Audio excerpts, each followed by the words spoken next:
You know, it's funny what you'll do for money when you're in college.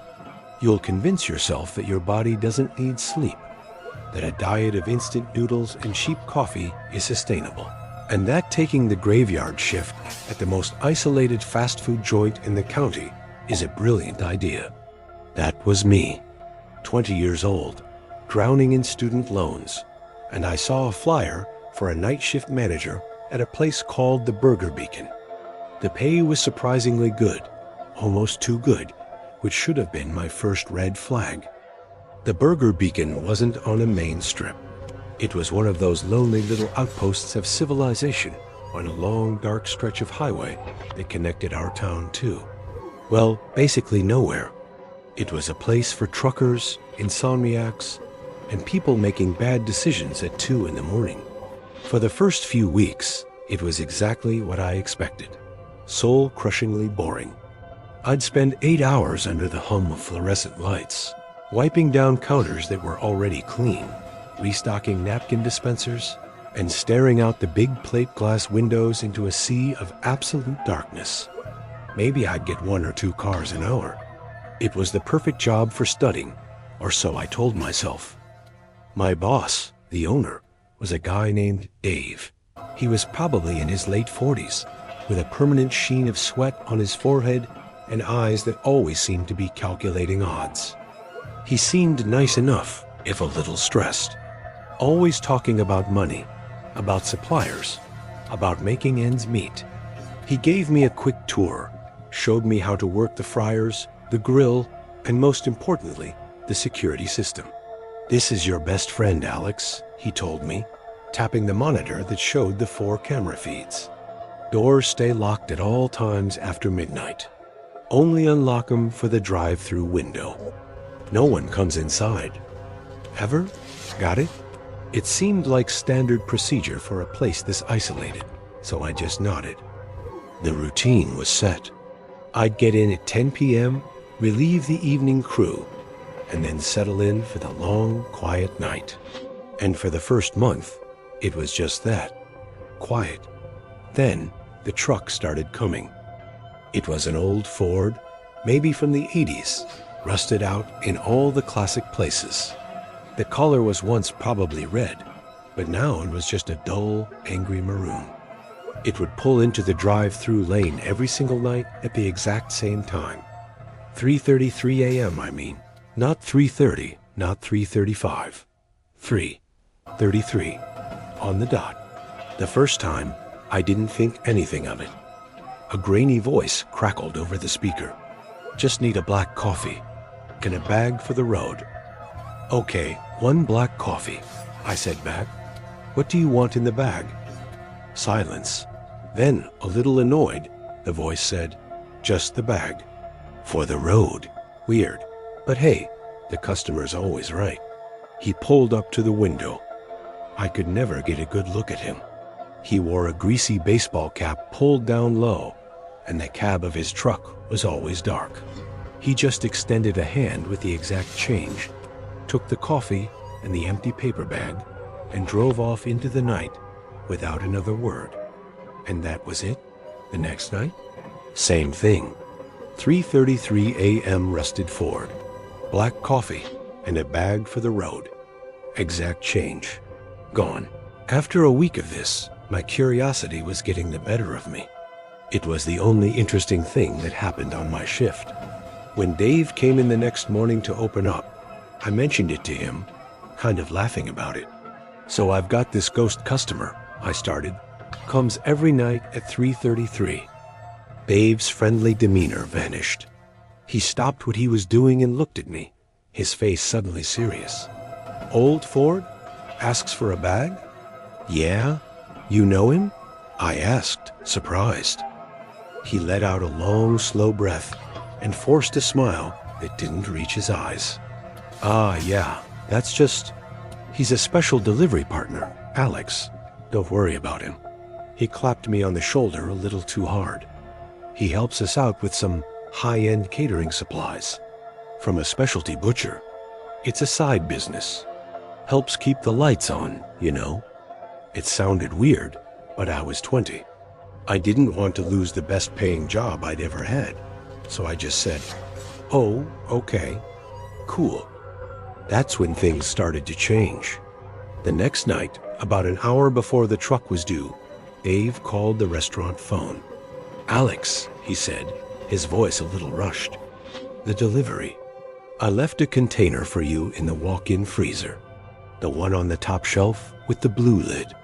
Just put that in the bag for our guy tonight, okay? Don't forget." Sure thing, Dave," I said. I went into the walk-in, and sure enough, there was a standard Tupperware-style container, cold to the touch. It wasn't very heavy. I didn't think much of it. At 3:33 a.m., the truck pulled in. Same order. I passed him the coffee and the bag, which now had a little weight to it. He took it and drove off. Easy. Extra money for the business, I figured, but the deliveries escalated. A few nights later, it was 2 containers. Then it was a small sealed cooler, the kind you'd take on a picnic. It was surprisingly heavy. When I picked it up, I could feel a faint sloshing inside, and there was a strange, almost metallic smell to it, tinged with the scent of bleach. Just some prime cuts of meat marinating, Dave had said over the phone a little too quickly. I started to notice other things too. Dave became obsessed with cleanliness. I'd come in for my shift, and the whole place would reek of industrial-grade cleaner. He'd have me wipe down the walk-in freezer walls, the stainless steel prep tables, places that never even got that dirty. My mind started racing, trying to make sense of it. The weird hours, the secrecy, the cash. Dave was obviously into something shady. My best guess was drugs. Maybe he was using frozen meat to move product. It was a stupid, dangerous idea, but it made more sense than anything else. As long as I didn't know what was in the bags, I could pretend I wasn't a part of it. I just needed the money. I kept my head down and my mouth shut. This went on for another month. The drop-offs became heavier.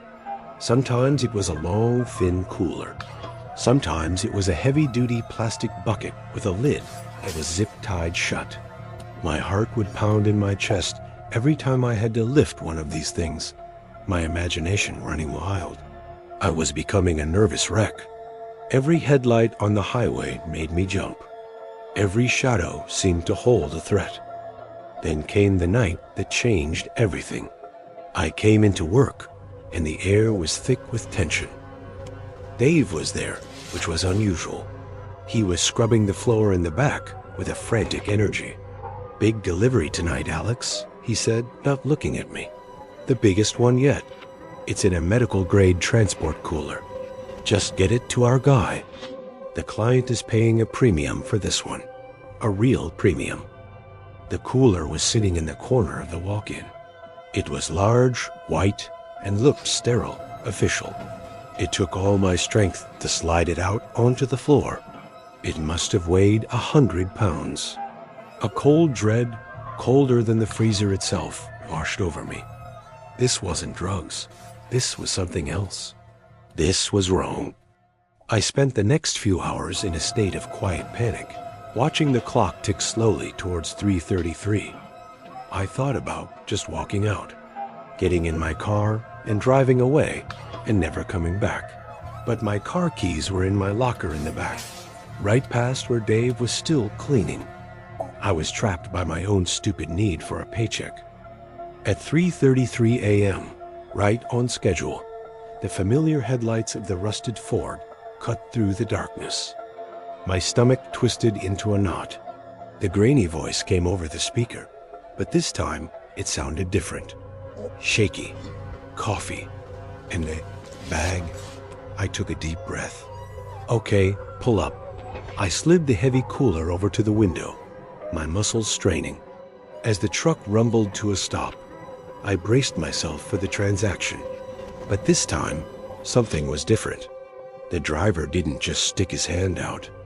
He leaned his whole body out of his truck window into the light, and I saw his face for the first time. He was just a man. An old man with a face full of deep lines and a look of pure, gut-wrenching terror in his eyes. They were wide, bloodshot, and locked onto mine. He looked like he hadn't slept in years. He thrust the crumpled bills for the coffee at me, and then, as I passed him the handle of the cooler, his hand shot out and grabbed my wrist. His grip was like iron. My heart stopped. I tried to pull back, but he held on tight. He leaned in so close I could smell the stale coffee on his breath, and he whispered, his voice a ragged, desperate rasp. "He's not telling you what's in the bags, is he?" I was too scared to speak. I just shook my head. His eyes pleaded with me. "It's not meat, kid. It's not drugs. God help me. It's people. You need to run. You need to get out of here now. He's not right in the head." And just as he said it, I heard a sound that made my blood run cold. It was a sharp, metallic clunk from the front of the restaurant. I glanced at the security monitor, and I saw it. Dave's car, which had been parked out of sight, had just pulled up, blocking the only entrance to the parking lot. I watched, frozen in horror, as the main lights in the dining room shut off, plunging the front of the store into darkness. He had just locked the doors. Remotely, the driver saw the look on my face. He let go of my wrist, his own face ashen. "Oh God," he breathed. "He knows." He slammed his truck into gear and peeled out of the drive-thru, his tires screaming on the asphalt, leaving me alone in the sudden, deafening silence.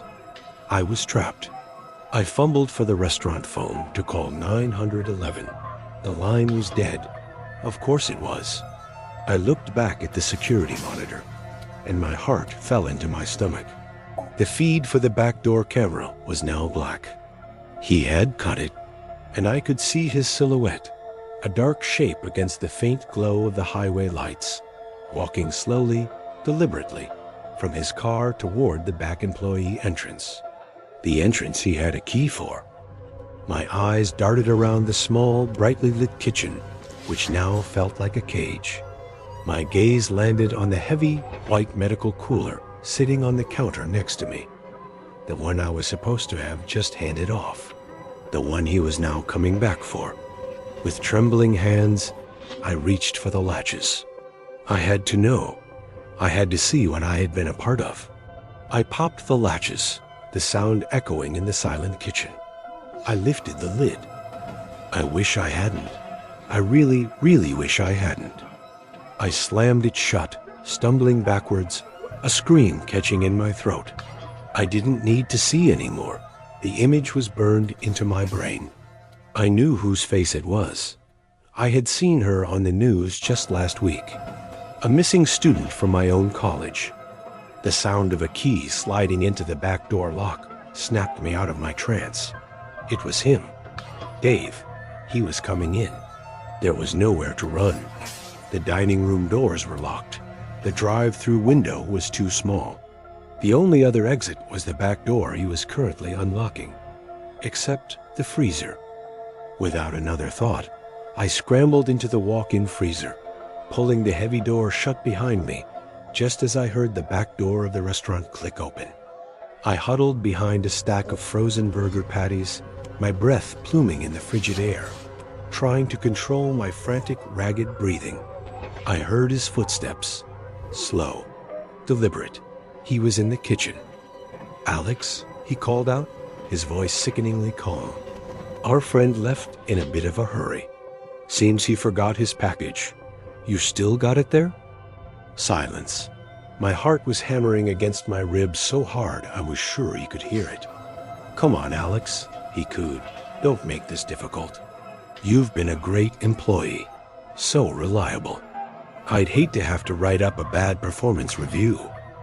I could hear him walking around the kitchen. I squeezed my eyes shut, praying he wouldn't think to check the freezer. Then, the footsteps stopped. Right outside the freezer door, my blood turned to ice. This was it. I was going to die here. But then, I heard something else. Faintly, in the distance, sirens getting closer and closer. The old man, the driver, he must have called them. He actually did it. Dave heard them too. I heard him curse under his breath, a low, vicious sound. The footsteps moved quickly away from the freezer door. I heard the back door of the restaurant slam shut. I waited in that freezing darkness for what felt like an eternity, long after the sirens stopped right outside. Finally, I heard them. Loud, heavy banging on the front glass doors and voices shouting, "Police! Open up!" I stumbled out of the freezer, my limbs numb from cold and fear, and fumbled with the emergency override for the door locks. The second the police burst in, my story, the whole insane, horrifying story, came pouring out of me. They found the cooler, of course. They found the evidence of Dave's industrial cleaning, but they didn't find him. He had slipped out the back and vanished into the night. His car was gone.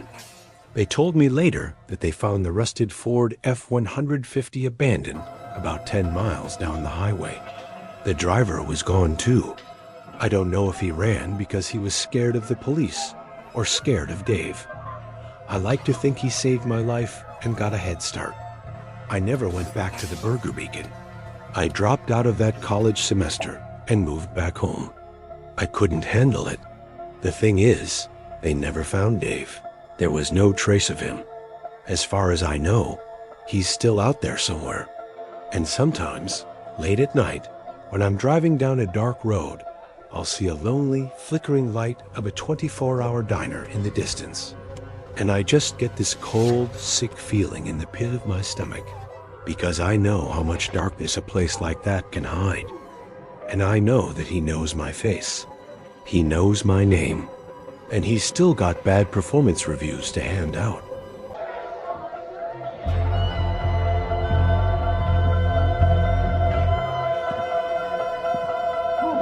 My first job was at a place called Captain Jolly's Jolly Roger. If you grew up in my town, you know the place. It was one of those old, off-brand fast food joints that probably should have been condemned 20 years ago, but somehow kept running on pure nostalgia and cheap birthday parties. The food was edible, but the real draw was the play place.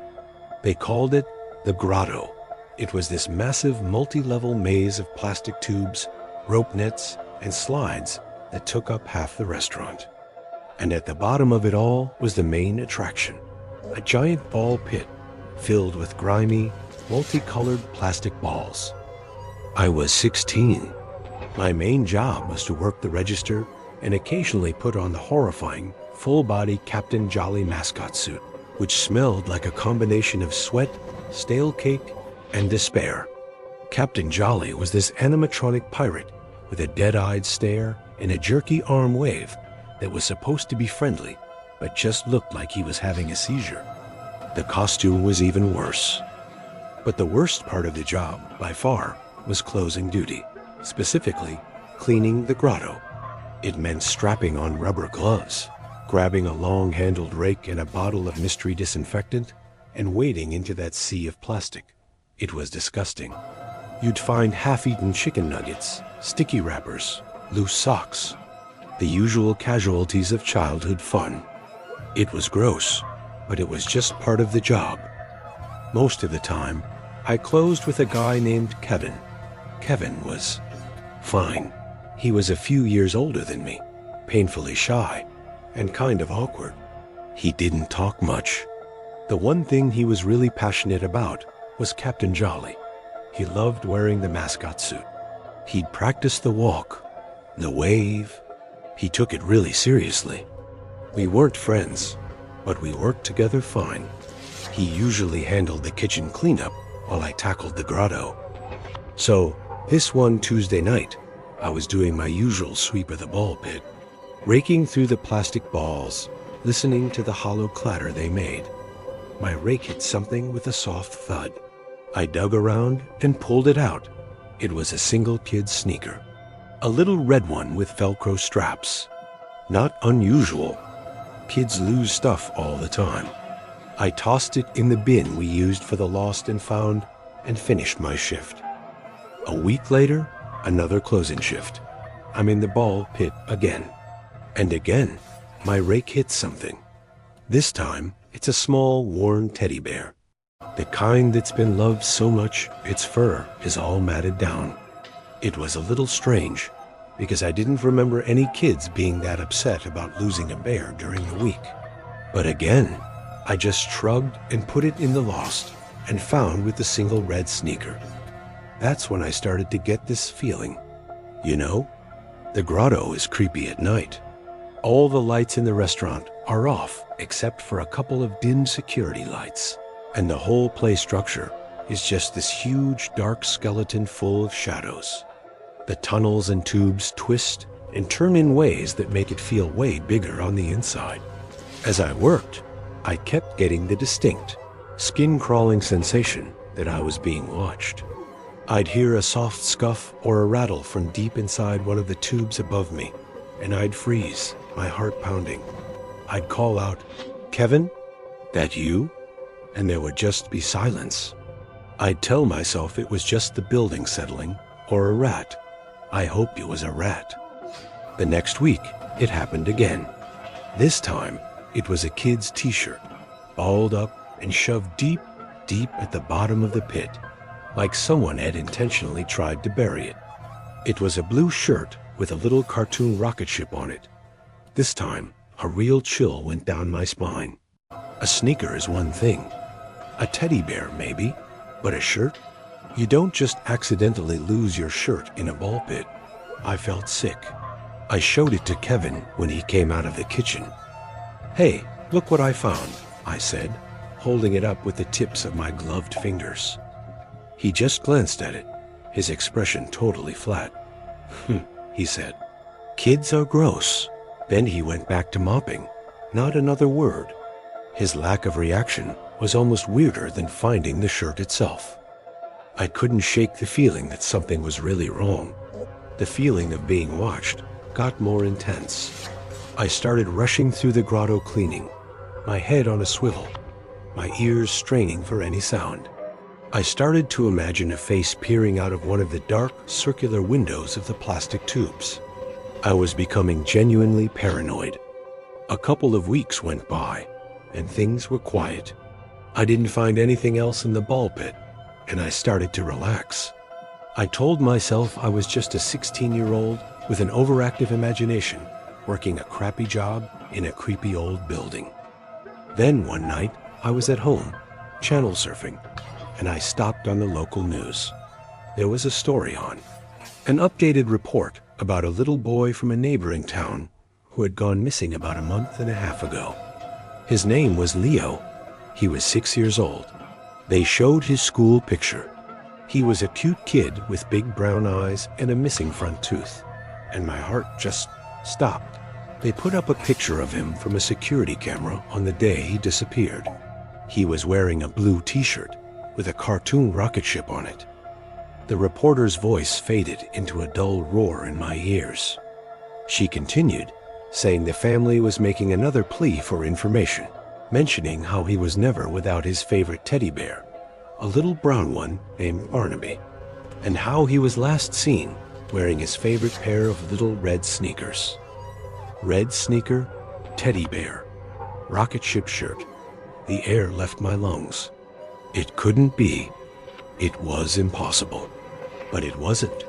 I felt a wave of nausea, so strong I had to grip the sides of the couch. All the items I had found, the lost and found bin, they were all still there, in a dusty cardboard box in the manager's office. This whole time, the evidence from a missing child case had been sitting in our lost and found. But that wasn't the most terrifying part. The most terrifying part was the realization that followed. The police had searched everywhere, the parks, the woods, the whole area. But they wouldn't have searched here. Why would they? Leo didn't disappear from Captain Jolly's. He disappeared from a park 5 miles away. So how did his things end up at the bottom of our ball pit? The answer was so horrible, so unthinkable, that my brain refused to accept it at first. The killer, or the kidnapper. They hadn't just dumped him. They were coming back. They were coming back to the restaurant, late at night, after we had closed. and they were using the giant, dark, unsearchable grotto as a hiding place. A place to slowly, methodically get rid of the evidence, one little piece at a time, by burying it where no one would ever think to look. And who had a key to get in after hours? The manager, me, and Kevin. Quiet, awkward Kevin. Kevin, who always volunteered to lock up. Kevin, who loved the Captain Jolly suit, a perfect disguise to lure a child. Kevin, who had zero reaction when I showed him the t-shirt. I felt like I was going to be sick. The next day at work was torture. I couldn't even look at Kevin. Every time he spoke, in his quiet, mumbled voice, I flinched. Every time he walked past me, my skin crawled. I just had to get through the shift. I decided I would go to the police right after work. I couldn't say anything at the restaurant. What if he knew that I knew? My shift ended at 10 p.m.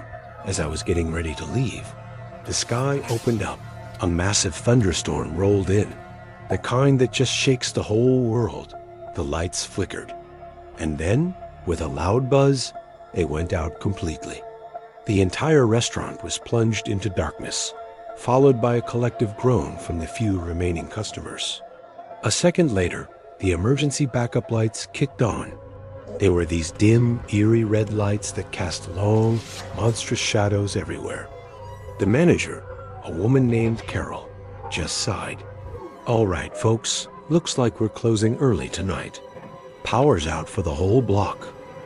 Everyone shuffled out, leaving just me, Carol, and Kevin.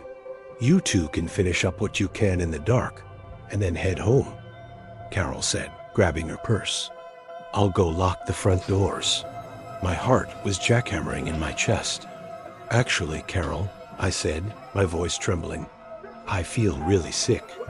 Can I just go now?" "Don't be a baby, Maya," she said, not unkindly. "It's just a storm. Kevin's here with you. Just tidy up and get out." And with that, she walked out the front door, and I heard the heavy deadbolt slide into place. I was locked in, with him. I turned around slowly. Kevin was standing by the entrance to the grotto, his silhouette framed by the hellish red emergency light. He wasn't looking at me. He was looking at the Captain Jolly costume, hanging on its stand like a lynched man. "You know," he said, his voice suddenly clear and calm, not his usual mumble, "the captain doesn't like it when little kids are rude. Leo was rude." He told the captain his smile was creepy. The world tilted on its axis. It was him. It was real. "Kevin," I whispered, my voice barely a sound. "What did you do?" He turned to look at me, and in the dim red glow, for the first time, I saw something in his eyes. It wasn't awkwardness. It wasn't shyness. It was a cold, empty void. "I taught him some manners," he said flatly. And then he started to walk towards the mascot suit. I ran. I didn't even think. I just bolted, scrambling into the dark, cavernous mouth of the grotto. It was the only place to hide. I crawled on my hands and knees through the plastic tubes, the sound of my own panicked breathing echoing all around me. I knew this maze better than anyone. I cleaned it every night. That was my only advantage. I heard him coming in behind me. I heard the scrape of the heavy plastic pirate boots, the rustle of the costume. He was coming in after me. As Captain Jolly, a silent, terrifying game of cat and mouse began in the pitch-black, claustrophobic tunnels. I could hear him, sometimes behind me, sometimes seeming to be above me, his slow, deliberate movements a constant, terrifying presence. I scrambled up a rope net, my hands slipping, and crawled into a high tube that overlooked the main restaurant floor. I peered through one of the little porthole windows, and I saw him. He was standing in the middle of the ball pit, the giant, smiling head of the mascot tilted up, scanning the dark tubes, searching for me. The single red light from the exit sign reflected off his dead, plastic eyes. He knew I was up there. He started to climb. I scrambled away, deeper into the maze, my mind racing. Fire exit. There was a fire exit at the back of the building, through the kitchen. I had to get to the kitchen. I found the top of the big spiral slide, the one that emptied into the ball pit, right where he was standing. It was the fastest way down, but he was waiting. Then I saw it. Above the slide, one of the heavy cargo nets used for climbing was secured to the ceiling with a single quick-release latch. It was part of the cleaning protocol. You released it to clean it, and then hoisted it back up. It was heavy, really heavy. I heard him starting to climb the structure right below me. I didn't have any more time. I crawled over to the latch. It was stiff. My fingers were slick with sweat. With a final desperate grunt, I pulled it free. The entire cargo net dropped with a tremendous whoosh, falling right into the mouth of the slide and collapsing down into the ball pit below, taking a cascade of thousands of plastic balls with it. I heard a muffled cry from below, then a heavy thud as the net and balls buried him. I didn't wait to see what happened. I shot down a different, smaller slide into another part of the grotto, scrambled out the entrance, and sprinted through the dark kitchen. I threw my entire body against the fire exit's push bar. The alarm blared to life, deafening in the silence as the door flew open. I spilled out into the pouring rain, screaming, and I just ran. I didn't stop running until the flashing blue and red lights of a police car surrounded me. They found Kevin, tangled in the net at the bottom of the ball pit, the oversized pirate head of the costume knocked sideways. He wasn't hurt badly, just trapped. And when they started to properly search the grotto, they found it.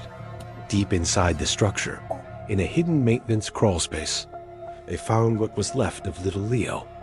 I had to quit my job, obviously. I still have nightmares. Not about Kevin, not really. I have nightmares about that smiling, dead-eyed pirate mascot. I can't go to birthday parties for my little cousins anymore. I can't even walk past a playground without feeling my throat tighten, because I know what kind of monsters like to play in them. And I know they can be hiding in plain sight, smiling right at you, just waiting for you to come a little closer.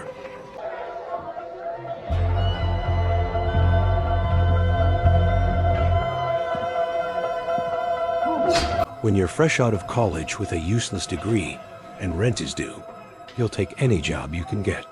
That's how I ended up at the Colonel's Coop. It was a fried chicken place, a local franchise in a pretty rough part of town. But the strange thing was, it was always busy. Not just busy, but popular. People were fanatical about it.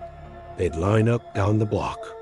I figured the chicken must be life-changingly good. The interview was less of an interview and more of a vibe check. The manager was a man named Mr. Abernathy. He was this older guy, maybe in his 60s, with a perfectly trimmed white beard, a warm, grandfatherly smile, and eyes that were unnervingly intense. He didn't ask me about my work experience. He asked me what I valued, what community meant to me. He talked about the co-op not as a restaurant, but as a family. It was weird, but I was desperate. He hired me on the spot. The first few weeks were a blur of breading chicken and working the fryer. The staff were strange. They were all incredibly polite and efficient, but it was like they were part of a secret club. They had their own inside jokes, their own way of communicating with just a look. I felt like an outsider, but I worked hard, kept my head down, and tried to fit in. And slowly, they started to warm up to me. Mr. Abernathy, in particular, seemed to take a liking to me. He'd praise my work ethic, my attention to detail. He told me he saw potential in me. After about a month, he pulled me aside after a long shift. "Sarah," he said, his voice low and confidential, "you've proven yourself. You're one of us now. I think you're ready to learn about the real heart of our business." He led me down a steep flight of stairs to the basement. The basement wasn't like the rest of the restaurant. It was spotlessly clean, all gleaming stainless steel and bright white tile. It looked more like a surgeon's operating room than a kitchen. "This," he said with a grand sweep of his hand, "is where we prepare the midnight special." He explained that after the restaurant closed to the public at 10 p.m., it reopened at midnight for a select group of private members. They were part of the co-op club. These weren't regular customers. They were wealthy, influential people patrons, he called them, who paid a hefty membership fee for an exclusive off-menu dining experience. And my new job, my promotion, was to help prepare and serve this special meal. I was flattered. It felt like I'd finally been accepted into the inner circle. The first few nights were strange, but exciting. The members would arrive in expensive cars, all dressed in formal attire. They treated the experience with an almost religious reverence. And the chicken. It wasn't like the chicken we served upstairs. The meat was darker, richer. The texture was different. It was prepared using this bizarre, ritualistic process. Mr. Abernathy called it honoring the vessel.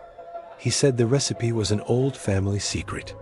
And I have to admit, the smell of it cooking was intoxicating. But there were things that didn't add up. The deliveries of this special meat never came through the front door with the rest of our supplies. They always arrived late at night, through a back alley entrance, in unmarked vans. The cuts of meat were unfamiliar. They weren't shaped like any part of a chicken I'd ever seen. When I asked one of the senior cooks, he just smiled and said, "It's a very rare free-range bird, very special." I tried to ignore the gnawing feeling in my gut. The pay was incredible. Mr. Abernathy started giving me cash bonuses. I was finally catching up on my bills. I convinced myself it was just some eccentric foodie club. Rich people are weird, right? This was just how they got their kicks. My final promotion was to become a courier. Some of the most exclusive members didn't come to the restaurant. The meal was delivered to them. Mr. Abernathy told me it was the highest honor. My first delivery was to a mansion in the wealthiest part of the city. He handed me a heated silver briefcase. "Be respectful, Sarah. Mr. Davenport is one of our founding members." I drove up a long, winding driveway to a house that was bigger than my entire apartment building. An old man in a silk robe answered the door. He had a thin, cruel smile. "Ah, the new girl," he said, taking the briefcase from me. "Mr. Abernathy speaks very highly of you." I gave him a polite smile. "Enjoy your meal, sir." I was about to turn and leave when he put a cold, dry hand on my arm. He leaned in close, his breath smelling of expensive brandy. "You have the same bright eyes as the last courier," he whispered, his smile widening. She was delicious. I froze. The word hung in the air between us. Delicious. It wasn't a compliment. It was a statement. My blood ran cold. I pulled my arm away, mumbled a goodbye, and practically sprinted back to my car, my heart hammering against my ribs. It was a joke. It had to be a sick, twisted joke. But I could see the look in his eyes. He wasn't joking. The drive back to the restaurant was a blur. My mind was racing, connecting all the dots I had so desperately tried to ignore. The strange cuts of meat. The basement that looked like a morgue. The way they called the meat the vessel. The talk of honoring it. The missing person posters I saw all over the bad part of town where the co-op was located. Posters of homeless people and runaways who had vanished without a trace. When I got back to the coop, it was empty. The members had gone. I walked through the silent kitchen in a daze and into the employee break room. And my eyes landed on the Employee of the Month board. It was a big corkboard, full of smiling photos of past employees, a tradition Mr. Abernathy was very proud of. I looked at the photo for last month. It was a young woman with bright, hopeful eyes, the girl from the delivery, the delicious one. I suddenly recognized her face from one of those missing person posters. My stomach heaved. I felt faint. It was real. The secret ingredient for the midnight special, it was people. They were luring in the city's most vulnerable, the people no one would miss, and serving them to the rich. This whole place, this family, was a cannibalistic cult. And then I saw it. Mr. Abernathy was standing by the board. He had a thumbtack in his hand, and in his other hand was a picture, a smiling, happy picture of me from my employee file. He was pinning it up in the empty slot for the current month. He turned to me, his grandfatherly smile back in place, but now it looked monstrous, predatory. "Congratulations, Sarah," he said, his voice as warm and pleasant as ever. "You've been chosen. You've shown such potential. It's time for you to be fully integrated into the family. It's the highest honor. You're going to be the midnight special." The world swam before my eyes. He took a step toward me. Two of the other cooks emerged from the shadows behind him, blocking the exit. I was trapped. This was how it ended. I was going to be an off-menu special for a bunch of rich ghouls. Something inside me snapped. I wasn't going to be a meal. I grabbed the first thing I could find, a heavy industrial coffee pot from the brewer next to me, and I threw it at Mr. Abernathy's head with all my strength. It hit him square in the face with a sickening crunch. As he staggered back, stunned, I bolted. I shoved one of the cooks aside and ran like my life depended on it, because it did. I burst out the back alley door and just ran into the night, not looking back. I went straight to the police. I told them everything. The secret club, the basement, the deliveries, Mr. Abernathy, the Employee of the Month board. They looked at me like I was crazy. But I was so hysterical, so terrified, that they sent a squad car to check it out. When they raided the Colonel's coop, they found nothing. The basement was empty. It hadn't just been cleaned. It had been scoured, stripped bare. All the custom equipment was gone. There was no trace of anything unusual, apart from the smell of bleach. Mr. Abernathy and the entire core staff had vanished. The restaurant was abandoned.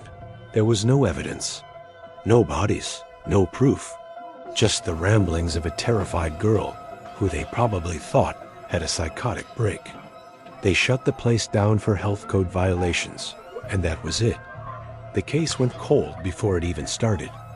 I moved away. I changed my name. I live in a different city now, 1,000 miles away. I don't work in food service anymore, but sometimes I'll be walking down the street and I'll catch a scent on the wind. That specific savory smell of fried chicken and spices. And my blood runs cold because I know they didn't stop. A business that's successful with a clientele that powerful, they didn't just stop. They just moved. They just opened a new franchise in a new town. And I know that somewhere out there right now, there's another Employee of the Month being chosen. And that's all for tonight. Remember, the most terrifying monsters are the ones that look just like us.